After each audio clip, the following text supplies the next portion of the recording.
Hey everybody, it's the Boss Lady here, coming to you today from Como Town. So we're going to show you around Como Town and Como Zoo. So stay tuned.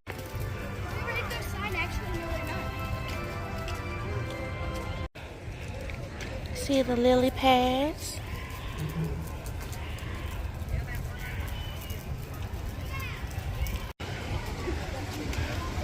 I don't know if you can see in there, but there's flamingos in there. There they go. A little closer picture. Or video. Oh, look at them. Some up on land. Aren't they cute? See, now I want to go back to Vegas.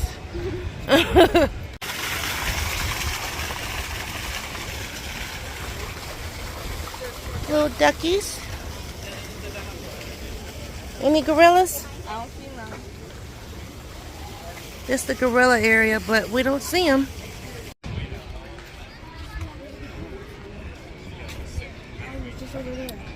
Oh, where'd he go? Oh wait, you see? Yep, I see him. He's right there.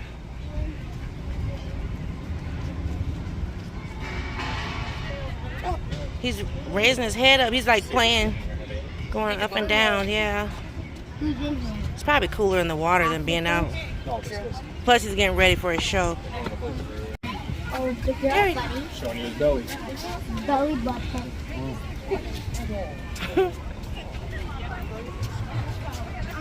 Cool. There goes Happy Feet. Y'all see the penguins in there?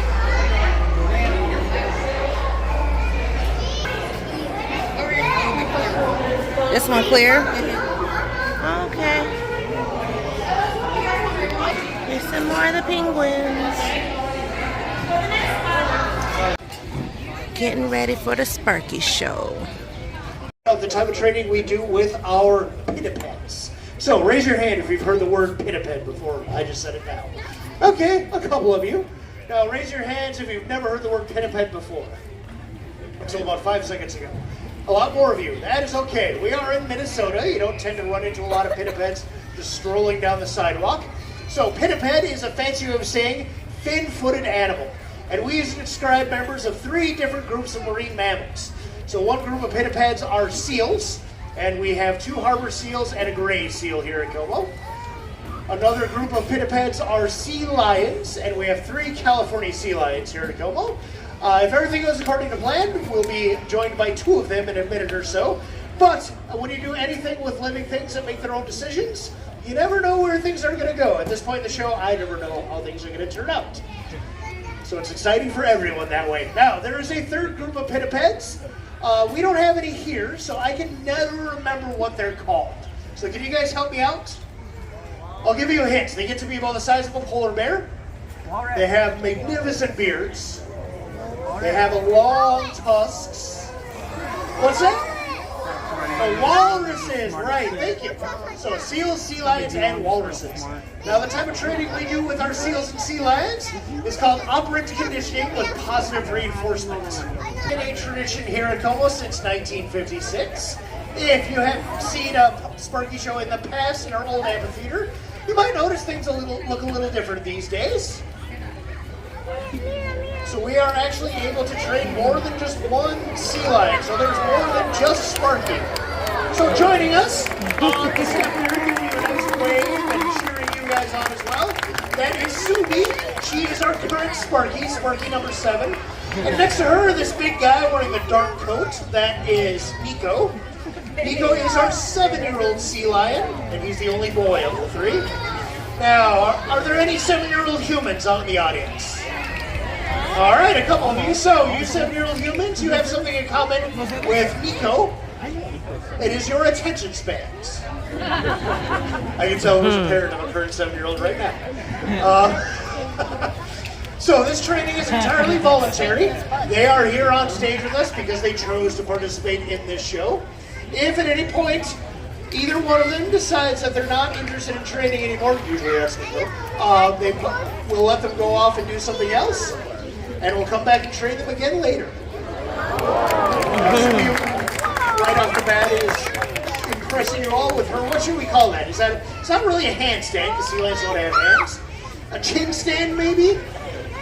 So, as impressive as some of these behaviors, like that chin stand, are, these are not tricks. These are husbandry behaviors. Now, husbandry is a fancy way of saying animal health care. So, all of these behaviors are a chance to practice something they might have to do when they have to go to the vet for a visit. Now, I don't know about you, but when I have to go to the vet, I always get a little bit nervous. Wait, why are you? Some of you are laughing. Oh, no, I don't go to the vet. I go to the doctor. I'm definitely human like you are. But going to the doctor is a lot like going to the vet.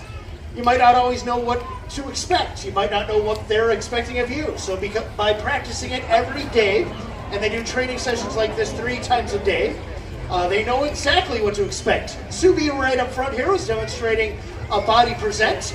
That gives the keeper or the vet, in the event of an examination, a chance to look at the condition of their skin and fur, check for any irregularities or injuries.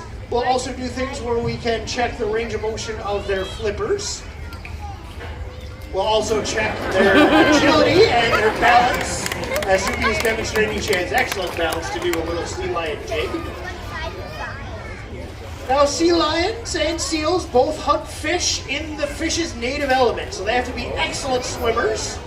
And so we'll do behaviors like catching the rings here that might help them use some of the same problem-solving skills that they might need in the wild while hunting fish on their own. So you can probably think of a time when a sea lion might have to jump into the ocean, retrieve something, and then bring it back. Now, our training has a couple of different components. The animals know what behavior the zookeepers are asking them to do because the zookeepers give them a cue, and that is a combination of a hand signal and a word that they say. And we've already talked about the reward. We give them a reward because that reinforces the behavior. If they get a high-value food item and they happen to be food-motivated animals, that will make it more likely that they repeat that behavior again in the future. And you better believe sea lions are food motivated. So for sea lions, it's fish. For me, Mountain Dew works as a good reward. Now, can any of you balance a ball on your nose like this? Don't feel bad if you can't, because Subi actually has an advantage. Sea lions have a specialized set of whiskers called vibrissae, and those actually help them pick up vibrations in the water, so even in the middle of the night when it's totally dark out there, they can tell where they are in the pool by the ripples coming off the sides. And she can tell where the ball is rolling by the information her vibrissae are giving her. So it's as if we had our hands on her nose if we were to balance a ball like that. Now you've also probably heard a clicking sound going on as the training has continued. That click is from a little device that you can find at Petco or PetSmart.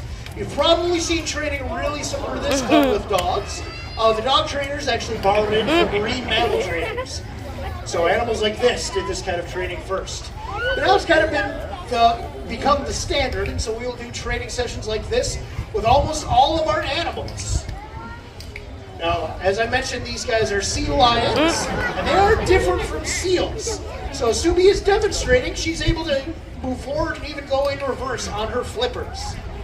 And her hind flippers, while she can wag them like a giant tail, she can also rotate them under her body to use them like legs. And that's distinct from seals. Seals have much shorter flippers. They don't quite reach the stage or the ground, and so they move like that. I call that flooping as the method of locomotion for a seal. But that means while sea lions are much more maneuverable, seals can actually accelerate faster. Although to watch Subi jump, you wouldn't guess that. Some species of seals are faster, just not the species we have here. Now, this is usually everybody's favorite behavior. And we'll actually build this behavior using a couple of different tools. The first behavior every animal in the zoo that is doing this training learns is coming to a target. And we'll often use a blue and white ball and a stick and hold that out in front of them. Sometimes the zookeeper will just use their hand. And they will learn that if they come up and approach that target with their nose, they will get a reward. And so we'll start using that target once they've mastered that to shape all of their other behaviors.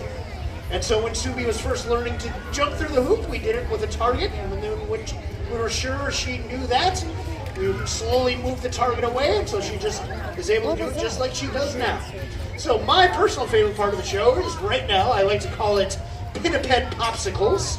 They'll get the ice from their buckets that the fish were in. My favorite thing about this is watch. They'll eat their own ice for a little bit, and then they'll switch and check out each other's. Want to make sure nobody's getting anything better than anybody else. So as we're wrapping up training, do you all remember what we called this type of training at the very beginning? Operant conditioning. Anyone taking notes? I heard somebody mumble operant, so somebody was taking notes. Yeah, operant conditioning with positive reinforcement. Now the reason I asked this, like I was saying during the training, we do the same type of training with all of our animals across the entire zoo. So I have a little bit of a homework assignment for you all. I invite you to visit our other zoo exhibits if you've already been to some of them. Check them out again and look for some of the same items that we used for our training. Polars.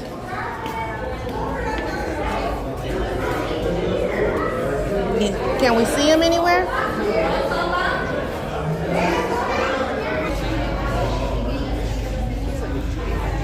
They in the training cage. It's too hot. It's two of them.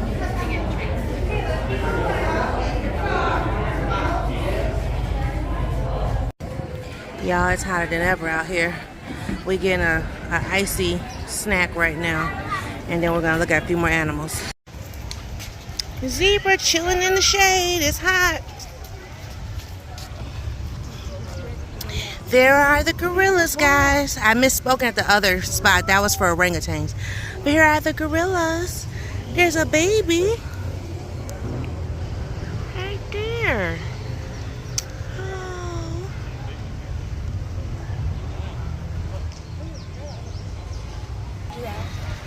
Giraffes are way over there. I don't know if you can see them. Let's see. Right there. We're going to walk you through Comotown and we're out.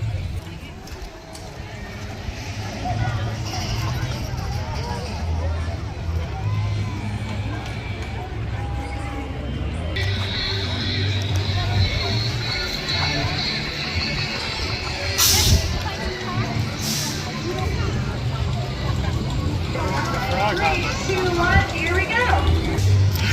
Y'all know I had to get a queen bee shot. That's cute. Well, guys, that's the end of this video. Thanks for tuning in and seeing myself and Miss Peanut at the Como Zoo. Bye.